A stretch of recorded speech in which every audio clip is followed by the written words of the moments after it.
கோடிக்கணக்கான பிள்ளைகள் நீங்க செய்யக்கூடிய ஒவ்வொரு துவாக்கள் தான் வந்து சேரும். பணம் பதவி எதுவுமே வராதையா.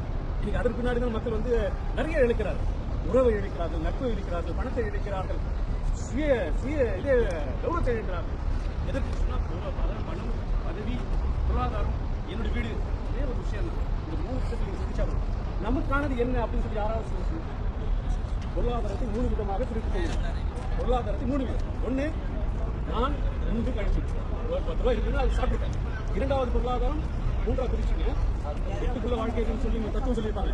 உங்களுடைய வாழ்க்கை இந்த 3ஆ பிரிச்சுக்கு பொருளாதாரத்துக்கு சொன்னால் நீங்கள் மறுமையில் வெற்றி பெறலாம். அந்த 3 எப்படின்னு சொன்னால், ஒன்று நான் சாப்பிட்டு உண்டு கழிச்சதுங்க.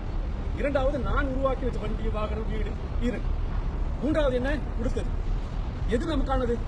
கொஞ்சம் சிந்திச்சு பாருங்க. வச்சிருக்க வீடு எனக்கு கிடையாது, நான் வச்சிருக்க காரு எனது கிடையாது. எதை நான் கொடுத்தோமோ அதுதான் நமக்கு.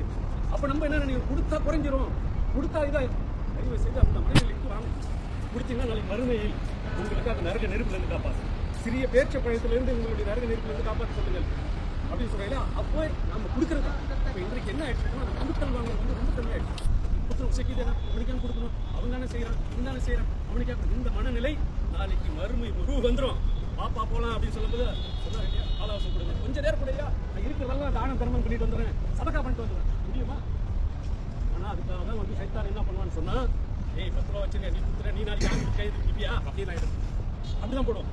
நல்லவர் பேசி இவர் என்ன பேசுவாரு, இவங்க என்ன சொல்றாங்க, என்ன அவங்க எல்லாம் சொல்லாத இவர் சொல்ல போறாரு, இதெல்லாம் கேட்கலாம். யூடியூப்ல இல்லையா, ஃபேஸ்புக்ல இல்லையா, இல்ல கேட்கிறோம் செய்யறோம். அமலுக்கு வருமா? ரமலான் நமக்கு கொடுக்க பாடம். ரமலான்ல கட்டுப்பாடு எவ்வளவு கட்டுப்பாடுல இருக்கும். நீ சொல்றதுல படம் பார்க்கறதுல வாங்கி இந்த நேரத்தில் நம்ம அதிகமாக எல்லாமே என்ன சொல்லணும்னா, தான தர்மங்கள் செய்யணும். சாலியான செயல்கள் வந்து பூமியில் விதைச்சு, சாலியான சொற்கள், சாலியான தர்மங்கள் வேணா. இன்னைக்கு இருக்கக்கூடிய மக்கள் நாளைக்கு கண்டிப்பா இல்லை, ஒரு நாள் எல்லாம் திரும்ப இப்பலாம் அதெல்லாம் வேணும். அந்த திருமுறை வழங்கிய காலம் தான், அந்த மதத்தில் தான் நம்ம இங்கே இருக்கிறோம். அப்போ இதெல்லாம் ஒரு பூமியாக நம்ம வாழையாக இந்த பூமியாக இருக்கனால அதை பற்றி சிந்திக்கிறதே கிடையாது. உலகத்துடைய வாழ்க்கையிலே நம்ம என்ன பண்ணுறோம்? ஓடிக்கொண்டே இருக்கும். பொருளாதாரம் உடலை இழைக்கிறோம். ஆரோக்கியத்தை இடத்தில் கொண்டு போய் ஓடுவேன் என்று இறைவனிடத்தில் அவன் சவால் வீட்டுக்கு வந்திருக்கான். அப்புறம் இன்னைக்கு நரகத்துக்கு போகணுமோ சொர்க்கத்துக்கு போகணுமோ நம்ம தான் செய்ய மாட்டோம். அதுக்கு இந்த மரணம் வந்து நமக்கு உதாரணம். எல்லாம் இருக்கு, எல்லாம் எங்க அப்புறம் நம்ம அது ரிசர்ச் பண்ணோம். எதுவுமே ரிசர்ச் பண்ணோம், எதுவும் ரிசர்ச் பண்ணோம். எப்படி வீடு கட்டலாம், எப்படி வாங்கணும், எந்த வாங்கலாம், எந்த மொபைல் வாங்கலாம், ரிசர்ச் பண்ணல. மறுமை இறந்துட்டவனுக்கு எங்க போறோம் அது ரிசர்ச் பண்ண. உண்மை மறுமை இருக்கா, நரகம் இருக்கா, சொர்க்கம் இருக்கா, மறுபடியும் நம்ம எழுப்பப்படுமா, நம்ம கேள்வி கணக்கு இருக்கா, எல்லாமே இருக்கு. இன்னைக்கு விஞ்ஞானம் அறிவிச்சிருக்கு, விஞ்ஞானம் சொல்லுது. அப்போ அதையோட ரிசர்ச் பண்ணி அதோட வாழ்க்கைக்காக நம்ம வாழ்க்கையை நம்ம என்ன பண்ணணும் இன்ஷால்லாஹ் ஆக்கி கொண்டு என்று சொன்னால், இங்கே சேர்ற மாதிரி இன்ஷால்லாஹ் நம்ம சொர்க்கத்தில் ஒன்றா செய்யணும்.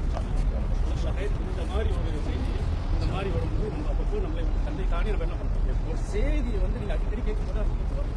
நீங்கள் ஒதுங்கி போனோன்னா உங்களுக்கு விஷயத்தை நம்ம வெற்றி அடைஞ்சிடும். இப்போ அதுலேருந்து சேரக்கூடிய நல்ல செய்திகள் எங்கே கேட்டாலும், புத்த பார்த்தாலும், எது கேட்டாலும் படிங்க, பேசுங்க. கேட்கும் திறன் அதிகப்படுத்துங்க. சில உங்களுடைய அனைத்து தரணும்